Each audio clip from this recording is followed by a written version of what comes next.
I'm at the top of the cliff and the tide's very high, washing over the entire beach. It's really windy out over the ocean, but it's pretty calm at the top of the cliff here. And I'm waiting for the tide to drop.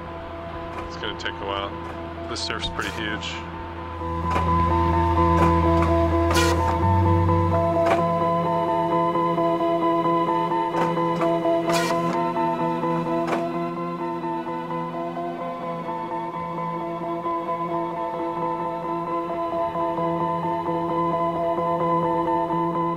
It's not just that I'm drawing in the sand. Everyone draws a little bit in the sand. If they go to the beach, they draw with their finger in the sand a little bit. You know, a lot of people do it without even really thinking. It's probably the most undirected kind of drawing that anyone ever does.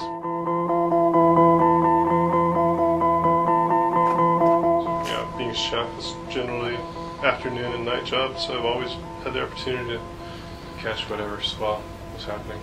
So I could surf or skimboard every day and then go in to the restaurant, do some cooking, get off around 11 o'clock at night, wake up the next day and walk down to the beach, surf some more. Before I would pretty much surf any day, no matter how terrible it was, and then I guess maybe the artwork became this obsession.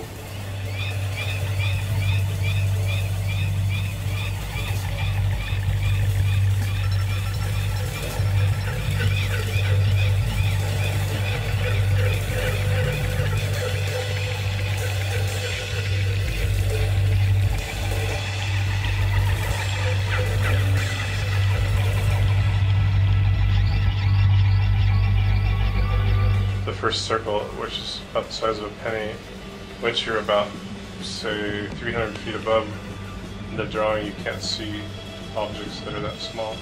They turn into a pixelated background. You can't really say that it's a circle or not. You can just say that it's the center of the drawing. The circles are not perfect. I mean, I say they're perfect. They're perfect in my mind, but if you went out there and you measured them, they would be slightly off.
But everybody in my generation really respected Jim. You know, really respected him as a surfer and as an all-around board rider. Like I said, I was a kid and I would watch him skimboard, and he's a phenomenal skimboarder. And he could manipulate boards and do things that other people just couldn't do on average, you know, and it's pretty insane.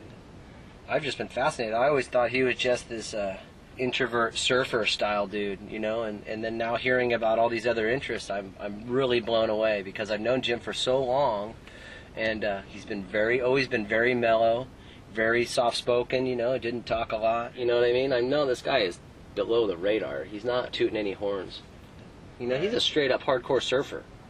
I mean, I was always just fascinated by the way he surfed, because Jim's a pretty tall dude, lanky guy, and he can catch waves. And when he's on, he can catch a lot of waves. He obviously stood out for years because he was a set wave king. And that's actually his name. He's the king.